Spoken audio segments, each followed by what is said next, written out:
สบายนี่ก็ว่าบ้านส่วนคือกันบ่เอ้ยบ้านชวนบ้านส่วนคือกันเนาะกีดสิเลยนี่อันนัวบ่จะเอิ้นอันนวรอันนวรอันนวรได้ยังกินอันนี้อาหารปลาอ๋อปลาที่เจ้าเอิ้นยังบวยบวยอ๋อบวยนี่ปลา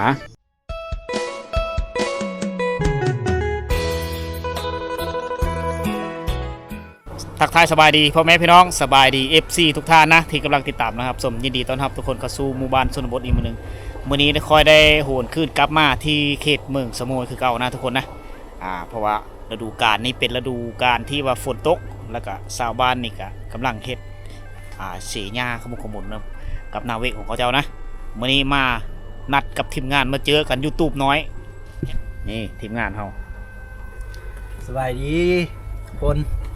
คมเผากระโดคมเผากระโดอ๋อ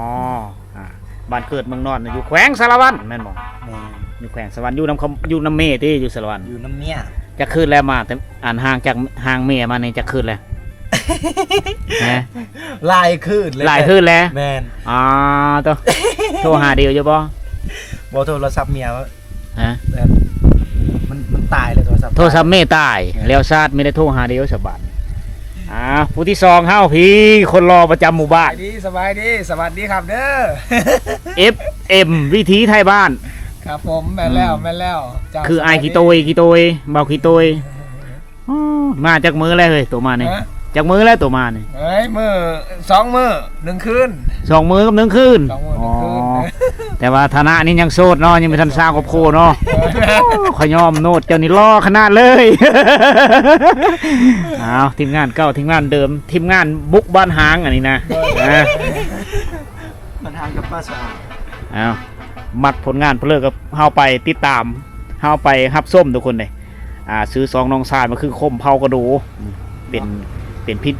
สารคดีเกี่ยวกับชนเผ่าบรูเผ่าปะโกเผ่ากระโดนี่เราอยู่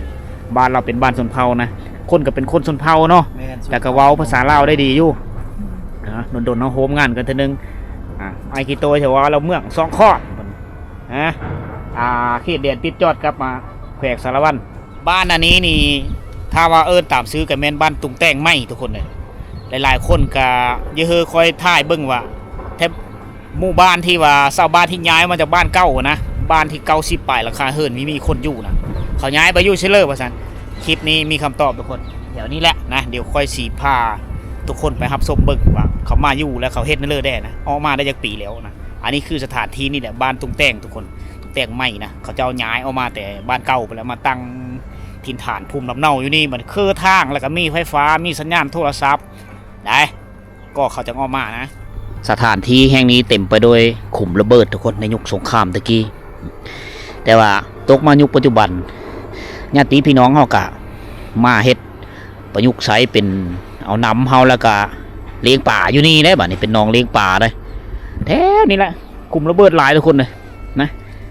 มูลมั่งสังขยาของงานสงครามตะกี้พุ่นแหละในยุคประวัติศาสตร์เพิ่นกระปุ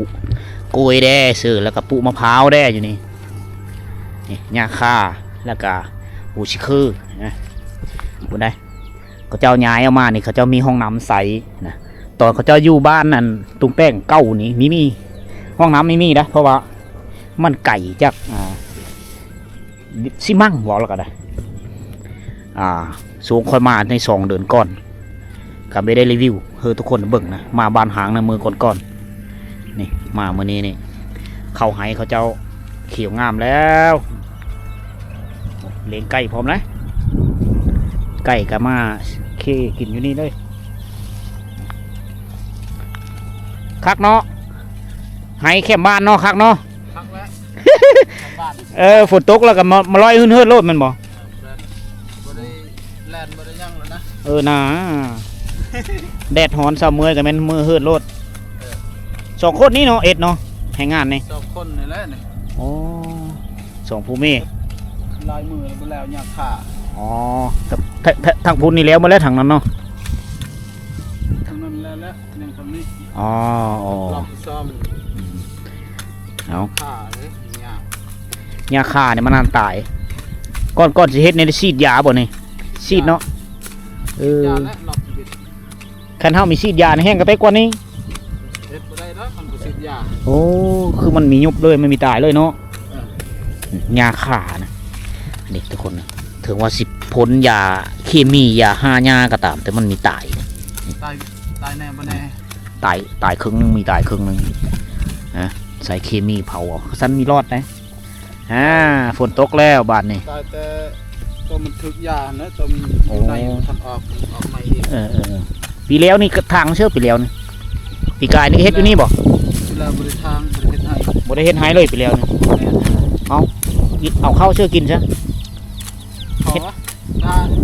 เฮ็ดงานนั่นแหละ อ๋อไปหารับจ้าง เออ หาเงินซื้อข้าวกิน ซื้อเขากิน โอ้ปีนี้ พี่น้องให้ อ๋อไปซอยอ้ายซอยน้องพี่น้องปั่นเธอเนาะ ให้พี่น้อง ปีแล้วนี่เพิ่นไม่ได้เฮ็ดนะโอ้สอบผู้เมย์เพิ่นเพื่อเอาลูกเฮอไผเอาลูกเฮอน้อง น้อง อ๋อ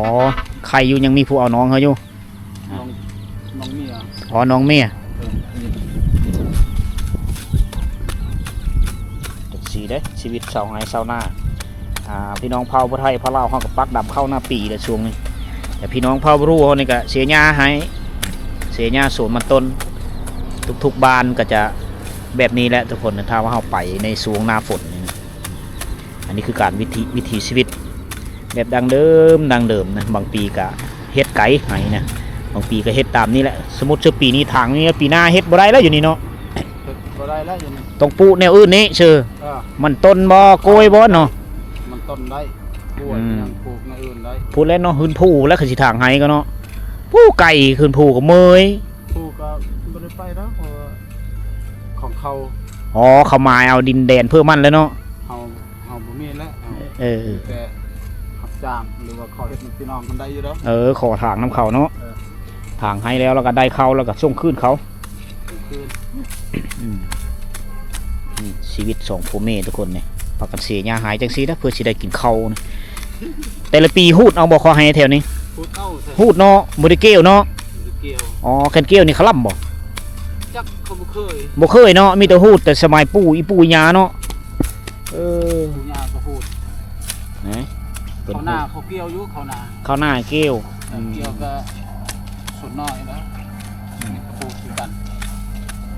อุปกรณ์ปกติเองเนี่ยเป็นคือเสียงนะคุมโบมหลายแถวนี้แม่นเบิดคุมโบมแถวนี้ทุกคนอันนี้คือ รวมราย ผล ได้เนี่ย ผลของสงครามในตะกี้เลย เพราะว่าดินแห้งนี่10 ปลายคุม อ๋อ คุม 15 คุมเนาะเฉพาะบริเวณดินเจ้าเนาะ ดินแห้งป เอ ระมาณ อ 50 60 อืม 0.60นี่นะเพราะนั้นลายแล้ว10 ปลายคุมหรือ10เปลืองน้ำคุมปานนั้น กูมีนี่ก็เว้าได้หลายบ่ภาษาลาวนี่ลาวก็เว้าได้ดีบ่ ได้ ได้เนาะ สบายนี่ก็เว้าบ้านส่วนคือกันบ่เอ้ย เป็นชวน บ้านส่วนคือกันเนาะจักปีแล้วถึงจะเอาย้ายออกมาแต่พุมาอยู่พี่ แต่บ้านเก่ามาอยู่นี่ โดย 2 ปลายปีแล้ว เช้าปลายปีเนาะถือว่าอ้อก้อนหมู่เนาะ แม่น โอ้คุณลีเริ่มออกมาก้อนหมู่ออกมาแล้วก็ปักไม้เอาดินไห้ดินโซนปุกเฮือนอยู่ เขานี่เขาออกไม่นี่นะเขาจะสั่น อ๋อบ้านที่เขาเจ้าจัดสรรในแม่นบ้านที่เนี่ยเขาเจ้าย้ายเอามาใหม่เนาะเขาเจ้าจัดสรรแล้วคือ เขาจัดเป็นระเบียบปุกเป็นระเบียบเลยเฮือนนะผู้แรกทุกคนในบ้านจัดสรรก็คืออยู่ถึงพวกนะถึงพวกแหละบอนสายไฟฟ้าพวกแหละตีนผู้นะหลายมุมหลายหลังคาเฮือนฮอดบบ50-60หลังคาหมอไอ ประมาณ หลาย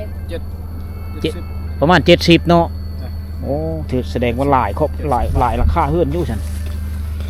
ไปแล้วก็แถวนั้นสิคุมตัวน่ะ อ๋อ ละ สองฝาทางเนาะ วันนั้นแหละติดไปหลังคา8 9 10ครอบครัว อ๋อนี่คือข้อมูลเอ่ยเพิ่นครอบครัวเอ่ยเพิ่นนี่เอามาย้ายพ่อแม่เราพามาอยู่ก่อนหมู่เพราะว่าเอามาตั้งแต่ปีพันเท่าเลยพูดแล้วไหลเสื้อปัจจุบันก็20 ปีแล้วนะเพิ่นเอามาเนี่ยเอามาอยู่ศูนย์ ตะกี้เดี๋ยวมาอยู่สวนเขาเอิ้นว่าสวนแถวนี้บ้านอะไรแม่นอยู่บ้านเก่าเนาะตะกี้หั่นบ้านละบ้านเก่าพุ่นบ้านหางพุ่นแต่อันนี้เป็นดินไห้ดินโซนแต่ว่ามันแคบทางก็เลยย้ายมากก็เฮ็ดเป็นบ้านบาดนี้ แต่ว่าชาวบ้านโซหลายยังเอิ้นไห้อยู่ได้ยังเอิ้นเถียงเนาะ เพราะว่าบ้านอยู่ป่า ยังเอิ้นเถียงเลย คนอยู่แคมป์ทางใหญ่มันก็ เขาเอิ้นเถียง เออ เขาเจ้าเอิ้นเถียงเด้ แล้วนั่นก็อยู่ให้ดีกว่ากันนั่นเนาะแคมป์ บัดไปอยู่บ้านไฟฟ้าก็มีเส้นทางก็ยะสัญญาณโทรศัพท์ก็มี ยังก็บ่มี บัดมาโซนมาเทงบัดมีไฟฟ้ามีเส้นทางสัญญาณอินเทอร์เน็ตพร้อมโยเขาก็มาย้ายมาอยู่เถียงเนาะ ปบแต่บ้านมาอยู่เถียง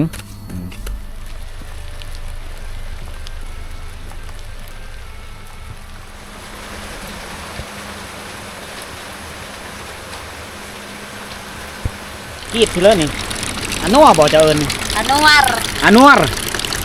รฝนตกเราก็เข้ามาพักนี่เพื่อนอันนี้คืออุปกรณ์ที่เขาเจ้าเสียหญ้าได้วันนี้ฝนตกลิ้นยำแรงทุกคนเอ้ยสายขาดเล็งจักนี่แล้วเขาเอิญว่าบ้านหน้าผาชุกทุกคนยังบ่ทันในเฮาไฟฟ้าเนาะเพื่อนเจ้าเนาะมาอยู่หลายปี ตาเปย์ อ๋อ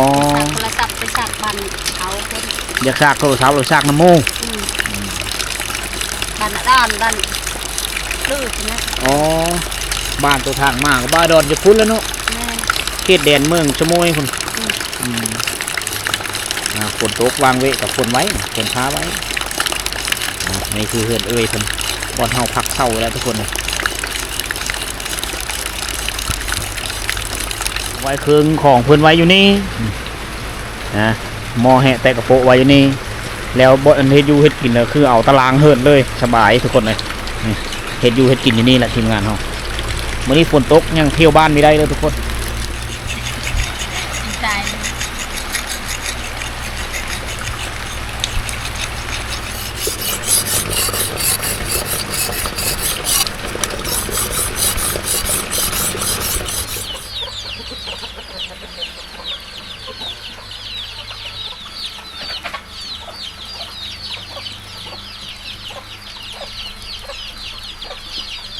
ข้าวเย็นนี่เจ้าเอิญอะไรข้าวเย็น โดยเงียบ โดยเงียบอ๋อโดยเงียบก็คือกันกับภาษาตรีอยู่กันส่วนเผ่าตรีกันโดยเงียบคือกันอ๋อโดยเงียบคือข้าวเย็นนะทุกคนอ๋ออันนี้ข้าวกั้มเนาะสีดำๆเนาะข้าวกั้มเนาะ เขาตั้ม โอ้ข้าวกั้มนี่เว้านี่เลยโดยไปเลย โดยไปจ้ะ โดยตาจ้าอ๋อ โดยตาจ้าเป็นข้าวกั้มเอาเห็นภาษาปะโกะมึงละคำสองคำทุกคนเพราะว่าภาษาปะโกะเป็นภาษาที่ค่อยกำลังเห็นหูใหม่สิและบรรยากาศยามแรงอันนี้คือนาเวของไม่ยิ่งผู้ชายก็ไปหาอยู่หากินได้โผล่ไปกันนะเอาลูกแบ่งหน้าที่กัน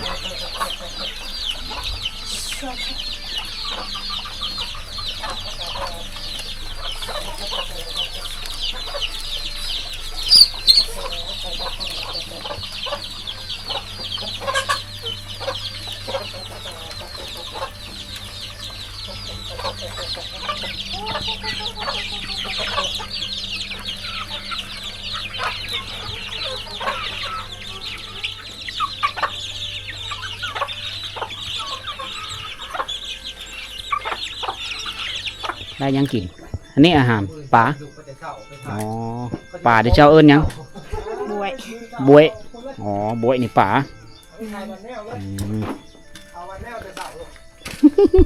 ตาได้ยังไม่รู้เลย หลังจากฝนตกแล้วเฮาก็สิได้พาทุกคนย่างเลาะบ้านเบิ่งมื้อนี้นะคือบ้านใหม่นี่แหละพาทุกคนเที่ยวชมเบิ่งบรรยากาศแต่ว่าบ้านใหม่นี่เอามาอยู่นี่มีท่านมีไฟฟ้าได้สายไฟฟ้านี่ว่าขออนุญาตนำเดินทุกคนเลยยังมีท่านลงหอดหมู่บ้านนะแล่นไปบ้านอื่นพุ่นละอันนี้ทางลงอาบน้ำนี่นะเว้ยบนนี้บนเขาเจ้าลงอาบน้ำอยู่นี่เขาเจ้าใส่น้ำมันยังใสแบบน้ำลำธารน้ำห้วยอยู่เลยทุกคนนะ เวลามาแต่ไฮแต่โซนแล้วชาวบ้านนี่ยังใส่น้ำห้วยมาอาบน้ำห้วยนี่ถือว่าน้ำกินเขาจะมีน้ำลิ่นเจ้ากระตักน้ำลิ่นอันนี้คือโขทุกคนโขคอนกรีตโขเสริมต่อระหว่างงานไปเมืองสมุยแม่น้ำมันนี่มีหูว่าห้วยพิรบุน่าจะเหมาะสมในการหาอยู่หากินบัดส่วนเปิดเด้อบ่อาบน้ำเนาะอาบน้ำยำแรงสุเจ้าเอิญห้วยยังไงนี่ห้วยอันนะอ๋อห้วยอันนะอันนี้เป็นชื่อของห้วยอันนะคุณได้มันไหลมาจากพุ่นแล้วทุกคนในบนผู้ที่สูงหมดแล้วนะคือยอดห้วยน้ำมันจะไหลตลอดแรงตลอดฝนเพราะว่าอยู่เทิงมันเป็นป่าไม้เป็นผู้คนนี้ มาอาบน้ำมาสักเครื่องนี่พร้อมอาบน้ำอยู่พี่คู่มือเนาะอ๋ออยู่คุณก็เป็นบังกระเหมาะสำหรับการว่านแห่ได้อยู่หลุมนี่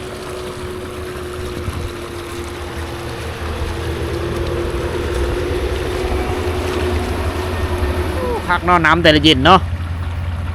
น้ำกินได้ใสอยู่ใช่เหรอน้ำบาดาลอยู่บ้านมีน้ำบาดาลเนาะอ๋อสูบเอาโป้มเอาน้ำบาดาล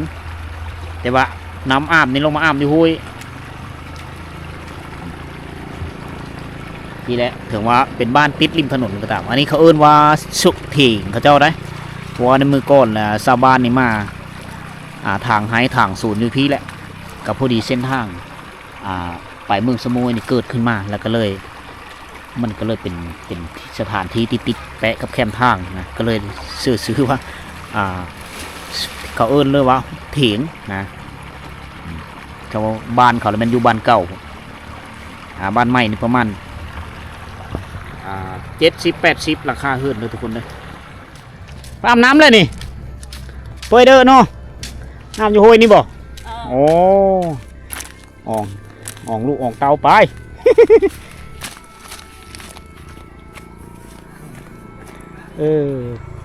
โผนี่ก็มีเอาเฮ้อลูกเนาะอ่องไปน้ำตัวฟ้าหลังฝนทุกคนเราจะเห็นความงามของธรรมชาติอันนี้คือบ้านตุงแต้งไม้นะหลายคนก็สนเจอว่าเขาเจ้าย้ายเอามาแต่บ้านหางบ้านเก่าผู้เขาอยู่ชิเลยนะก็เลยพาทุกคนมาอัปเดตบ่อนเขาเจ้าอยู่ใหม่เขาเจ้าจัดสรรสถานที่เพิ่มใหม่นะก็ยังปะไม่ได้ก็คือการอาบน้ำห้วยเบิ่งไหน ตกข้างไหน เอาบรรยากาศยามแรงเขาเจ้าทยอยลงไปห้วยมานะแต่ละคนนะโอ้จูงหูจูงควายมาเลยทั้งได้บานโตสีดูไปสมวยพุ่นกายสมุยไปเองบ่แมนอ๋อกายสมุยไปสมวยไปหาบ้านกับบ้าน26 หลัก26 หลักแมน26 หลักนะบ้านบ่คมไก่เติบมือหน้าเขายังไปเนาะมือฮื้อบ่แมนเส้นทางรถบรรทุกบรรทุกสินค้าเฮาออกระวังเวียดนามกับลาวเยียบเต็มร้อยแล้วเนาะคอยสะอ่อนธรรมชาติทุกคนเลยอันไปทั้งพีได้บานเก่าเนาะล้อไปตามสายผู้พวกเราทุกคนเลยบนสายผู้เขียวๆบ้านเก่าเขาเจ้าเนาะเราบ้านหางนะออมหอบด้วยภูเขาทั้งนั้นเลยภูผาเป็นบ้านที่วิวงามทางด้านธรรมชาติอันนี้คือสถานที่บ้านใหม่ทุกคนอาบน้ำขับมาแล้วเต็มอยู่ห้วยไปแล้วเจเตาลงไปผู้บางคนก็อาบน้ำบาดาลนะเพราะว่าอยู่บ้านมีนะเขาเจ้าสั่งทางก๊อกน้ำบาดาลหลายๆบ่อนนะ4-5 บ่อนคือทุกคนเห็นเด้อทุกคนไฟฟ้ามันทันลงเด้อนะเขาเจ้ากระตังบ้านเฮิร์นอยู่ต่ำภาครัฐเขาจัดสรรเนื้อที่แบ่งปันพื้นที่ปลูกสร้างทุกคนเลยอันนี้ก็คูโบมไม่เล่นนี่คูโบมมีหลายแถวนี่ มีแต่คุมโบมทั้งนั้นเลย หลังจากย้ายเอามาแต่บ้านเก่าแล้วมาปุ๊กเฮือนอยู่บ้านใหม่นี่ก็คือทุกคนได้เห็นนะคือพื้นฐานเศรษฐกิจของเขาเจ้านี่ค่อนข้างมีอยู่มีกินหลายอย่างมาแล้วก็คือสังเกตเห็นเฮือนเขาเจ้านี่เป็นหลังใหญ่เลยได้ส่วนหลายก็เป็นเฮือนแป้นล่ะอันนี้คือไอเดียเขาเจ้าเฮ็ดประตูเฮามีเฮือซัดเลงเฮาเขาเจ้าจะซื้อขึ้นไว้นี่นะเวลาเฮาปะมันจะอัดเองมันนี่ อันนี้คือภูมิปัญญาชาวบ้านที่ว่าสร้างโหขึ้นมาโดยเฮาไข่แล้วมันจะอัดเองมัน